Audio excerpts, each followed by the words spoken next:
إفان كيسن نبي خدتي صاحبك جبل اللي جيسي أما كلام بالليسي نجيم تقول دولادين نجيم تجي دولادين من منطقة نجيم تجي دولادين من منطقة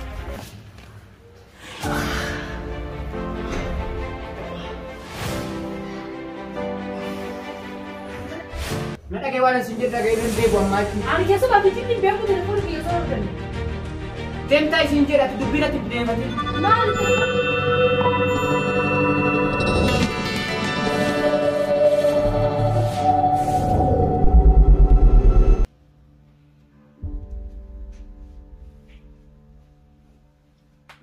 Mukhtar, mal tak?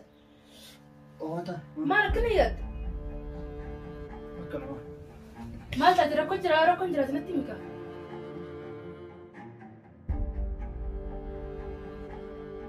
Jiram tu cerita di baju jiram dewa.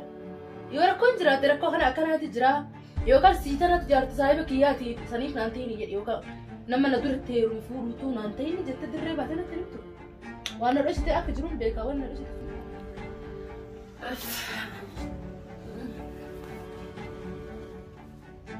لكن سبعين ما نترك بفتك زي ولا كيس ددي ما قلت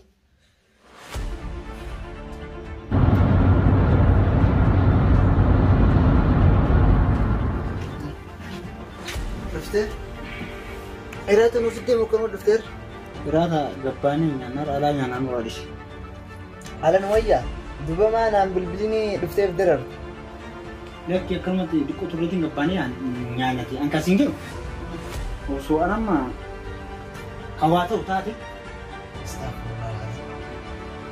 masuk betul je. Buaya tu dulu nama nak buat deh. Selain nangka pun buaya tu kurang kurang marang dah. Karena kapan ni kan, bakani gitu. Astagfirullahaladzim. Kalau rumah nak bakat jerat bakan gosan asmat tu di mana jiru. Nah, betul tak kan tan. Astagfirullahaladzim. Ilmu dia, bukan ya. Bukan bakat sini tidak pun bela. Numa dia sama dia buaya tu bela. Kenapa? Selain buaya tu kuat, mana boleh karora kai kena kan karora kapan ni kan. Namni aku mana isa jala tu kau tidak terlihat. Aku mau payah anjir tu di benjir. Aku mau jiran jiru bukan ni lagi lah. Kenapa? Wani sinjir cuma orang. Karora ira jiru buang karat ni kawata utar. Cimte aku bakal gitu. Amana sih apa ni orang. Mana kana tanda kau saya bi. Nada gitu. Wani mau harga kamu. Dalaga tu uji gudo. Dalaga yo ani atli kawata mutaki. Ada dawatun kamu. Kalau terbuka. Kenapa? Ni Rabbi wangku ini so aku maat amo jindalin hati yo at kawata tu anu galmangau.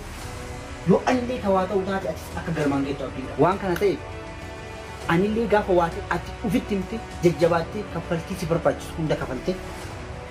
Wah ini di mana kayu jamal mereka akka galmangit amana Rabbi sibirakan amal lemo kayu tu kayu mungkin anak psikopat kayu umat kehina wani abu dasraga buat tenaga buare gutiti kapal cina gafat ani bar wasa je ti macam mayu akka tasanuti aku mabeito ani fati tilar budda kamna tilani ke kun guja tokko wanar ran gawun isa naf turi daddafin Afandim ba, watak kasran enggak? Watak kesenggolan, watak kesenggolan, watak keles enggak? Kayaknya satu ini tak segalan bahasa. Sering ilmu nama watak kena menggotu, kawan nama gotu rumah, garu, tilan yun wan nama gotu, tapi karet ilen sa gotu nama terus dia tu orang macam, buya toko mungkin amanah masih beragam juga, wan kan sama kisah tak kena kabar terus. Tu bahasa apa ini? Amanah budar katamna, garu tu Rabbin tina ke ilmu musisin. Amsha. No.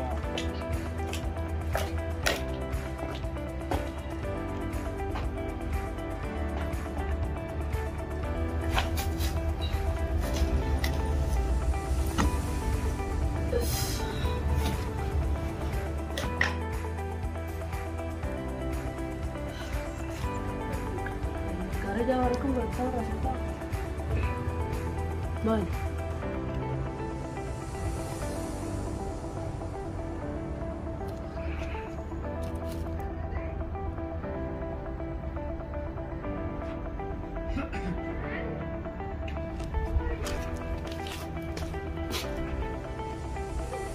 Kiyyoo maal asii goota?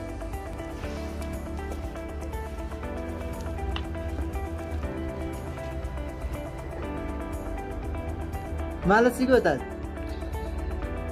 Numaan dhufee bara. Dhiyoo tana maqaa hattuutiin na tumsiifte arra ulaatiin dura maal goota? Na tumsiisuu dhufte? Lakkisanii fi miti waan biraatiif hin dhufe. Wanni qeeteenya dura gootu takka hin jirtuuti deemamma asii ulaateenya dura.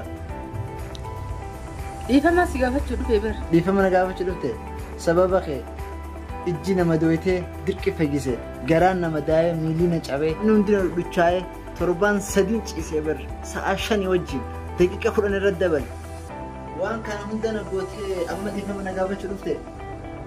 Dhiifama namaa godhummaan rakkoo qaba. Ati akkamitti obboleessa dhiiraa hin qabdu akkas na gootee maqaa hattuu na baaftee meeta tuminsaati yesuun haaftuuti. Annama hattuun hin fakkaadhaa miti jecha fuula kiyya kana keessa na laatu maqaa guddaa san na buuftee ma dhiifama naan jetta. Hattuu hin fakkaattu wallaa ati hattuu miti. Tayyib, okay. Maqaa guddaa san maa na baaftaree? Yeroo sanniin jarjareetiin akkas hin jee osoo waan takka hin bukin amma dhiifama narraa ta'e. Dhiifamni as hin godhun jiru asii deemu. Ani saagatti dhiifama naa gootu as hin deemu. Gaaromina kiyya nan dagachiisiniiti amma ati intala dhalaati. Asii deemu harka kiyya nan balleessini. Obboleettii dhalaatti wajjin akkan dhalatte nan raafachiisini. Ana siin deemu hanga dhiifama naa gootu. Ammallee ijoolluma teenya sanii sitti fidee si tumsiisa malee yoo dubbiin jabaatte. Amma nama ijoollee tasan fidii deemta ammaas. Dhiifamnillee dirqiidha khalaas. Na sosodaachisuu jirtaasa? Obii kana laatu dhiira sitti hin fakkaatu. Mee amma ijoollee tisanii mitiiti. Addunyaa tan hunda wali qabiifiti. Gaafasuuf sababa keetiif hin tunu. Qulqullina kiyya ibsuuf jecha. Maqaa dubbii dhiisitii kalaas dhiifama naa godhi kaaniin deemaanii. Ammallee ijoollee tisanii as bakkoo jirta akkamittiin dhiifama si godha? An dhiifama maal rakkoo qaba yoo dhiifama naa goote ani waanumaatti dhiifama naa godhu jeefin akkas hin jee malee amma waan ijoolleetiin dhugan fidee ammisnitti sitti fakkaataan. Ta duraanii sanii sheneetiin jira. Naafiti yoo mollollee. Kanaa ijoollee tumsiiseemi. Ergasiifuu anaa fi ati wali hin lolle isaan dhufanii dhiifama naa gaafatanii. Isaanii nurraa dhiisitee ammatti dhiifama naa godhe akkaan dhiifama kan argiddaa si deemu. Alas dhiifama qofa feetaami si godhe deemu. Tolchitee naa gooteere. Tolchee si godhe dhimmitii duraa deemu. Saahiba keetillee dhiifama jedhi. Saahiba kiyya kam? Ka sababa keetiin obboleessa kiyya tumbisan. Sababa inni si tumeera. Afandii moo? Afandii san ta'uun oolta. Ifaan teessan na bira kottee saahiba kiyya bilallee geesse. Amma harka nan balleessin ijamtii duraa deemu. Dhimmitii duraa deemu na bira kottee.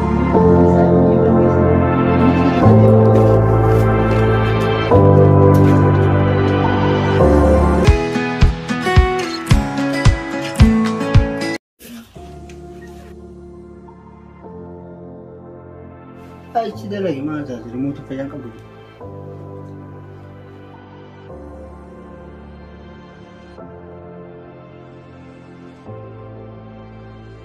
Hai. Asta.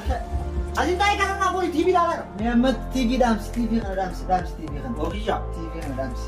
Azinta. Coba biasa juga TV kana dams. Ai mana tu bro. Ana kana sensei. Kom.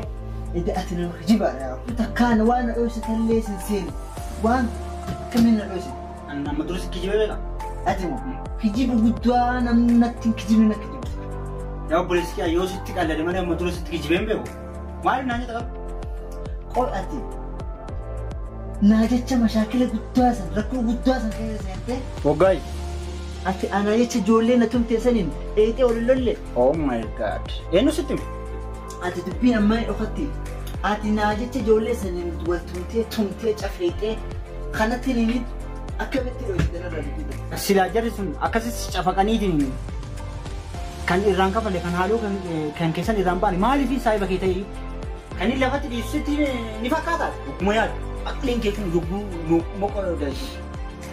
Dubboo maanatti nimin akkana jettee. Sitti himuun hin barbaachisu dalagaa kee asin amma kan itti biyya raastaa. Garuu akkamiin nagarte guyyaa tuman san. Ani bar nama simii argachuuf baay'ee karaa dheeraa natti fudhate. Asuma ati yoo barbaade amma gabbayii tuma mikootti nama si tume ni bara. Dhugaa ammoo hafe. Wanta kana ndoisin. Ammaam goote. Waaciti gurguddolee sitti ni muudi xiqqoo akka ammaa tanammoo wilii booddee sitti maa yaadeen gaafa sana maaliif sidhee si beekta? Sitti yoo booksiin nadhee malee maal fiddaa jettee si ruusa na raggattee deemee beekta? Aarumsa irraan si dhoosine malee waan naganaa kana asumatti irraan kaa'e. Dubbummaan nu gaafa san bade. Mi'a maa jennuti ati gaafa san akkamitti uumamte? Akkeen itti tumame guyyaa ati dukkaana ergiteeru jaafi zeeta biteette san dukkaana keessatti wal arkine na bareeddee itumaan ijaallaan aarma kiyyaan jettee gaarifachaa telefoona lafa gattee hafutte. Miskiina ta'uu si harkeetiin telefoona see fuudhee jala kute. Akkasitti isin irra dhufte dhiifama na gaafatte ulaa dura teessi. Ulaa dura teessi. Wanti dhaga'amin beeku ani siidha akkasi waa'ee keetillee kaatii isaan tumte naaf himu. Amma waan biraati isa ijoo dubbii kenna dhiifama goote. Kana tumsiiftee si tumsiiste akkamittiin dhiifama godhaafa. Amma na aarsite kun akkamitti intala dhalaa ka dhiifama isiin si gaafatte bar cinaacha keenya irraa uumamte isin.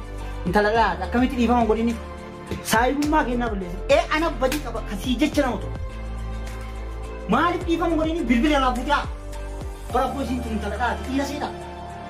Osoo si isiin ofii isin tumne bar nama si tumsiifte osoo ofii si cafadhe dhiifama gaafachuu dura. Waliin hin jeen dhiifama sii godhe. Yaarumti hin taane Ijoollee na tumsiifte san dhiifama dhufanii ana gaafatu hin jaane ni balleesse. kunoo ammallee waan asiin galle jira siba. Isiin intala dhalaati waan murteessitee dhiifama si gaafattee hin beekne yookiin si jaallachuu dandeetti. Ijoollee isaanii san dhufanii namni dhiifama si gaafatu qabin mee warra si tumne san keessa hunduu barmaa fi haadha ana ta'e ofirraa dhoorge malee bakka keenya kan inni wallaalta osoo nama biroo taate biyyaa si baastu iyyuu waan an jiru si dhoorga. Duba tanaafuu akkam jetta. Yaa rabbi waan balleessite mucayyoon irra dhuftee asitti dhiifama si gaafattee balbala duratti. Ha? Amma deemiti ati. Akka isiin jirtu barbaade. Ijoollee sana eegadhu dhiifama gaafadhu. Intalti dhalaa waa lama murteessite dhuftan. Sistema yookiin si jaalattee yookiin immoo akka si zollomte beekte dhuftee dhiifama si gaafatte. Sigaa? Kanaafuu deemiti dhiifama gaafadhu isiin intala.